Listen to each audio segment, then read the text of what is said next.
अब चाहिँ तपाईहरु कामको खोजीमा हुनुहुन्छ भने चाहिँ मलाई चाहिँ इन्फर्म गर्नु है। मैले चाहिँ ऐसेलु टिप्नको लागि चाहिँ कामदारहरू खोजिरहेको छु र महिनाको चाहिँ ठ्याक्कै 50 रुपैयाँ र नास्तामा चाहिँ तपाईहरुलाई दुईवटा ऐसेलुको दाना चाहिँ मिल्छन्। सिकेछु है मैले, औसली हैन ऐसेलु सिकेछु है मैले चाहिँ। कमेन्ट गरी मलाई सबैले पढाउनु भएको छ औसली हैन ऐसेलु भनेर। हेर्नुस् मेरा राम्रो बहिनीहरू, यिनीहरूलाई चाहिँ मैले काममा राखेको पनि धेरै दिन भयो छैन, तर काम चाहिँ राम्रो गरे नि। खै ऊ त किल त धेरै राम्रो गर्छिन्, एकदम राम्रो गर्छिन्। यता चाहिँ खै नक्कल पार्न र खाना मात्रै जाने, तर स्टिल ठिकै छ। यस्तो राम्रीहरू देख्दा चाहिँ मलाई पनि ल ठिक चाहिँ राखौँ न त। अनि अब तपाईँहरूलाई पनि चाहिएछ भने प्लिज कन्ट्याक्ट मी है। ल राम्रीहरू के भन्न चाहनुहुन्छ यो कामको बारे? कस्तो लागिरहेको काम? एकदमै रमाइलो। ल आर्की राम्री राम्रो छ नि?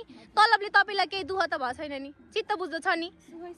ल देख्नुभयो नि, म त्यस्तो भेदभाव गर्दिनँ। म चाहिँ तलब चाहिँ एकदम पुग्न दिन्छु है। है होम डेलिभरीको पनि व्यवस्था छ। हामीले चाहिँ यहाँ होम डेलिभरी पनि गर्छौँ। प्रति केजी चाहिँ 500 रुपियाँ मात्रै हो है, एकदमै सस्तो, धेरै सस्तो।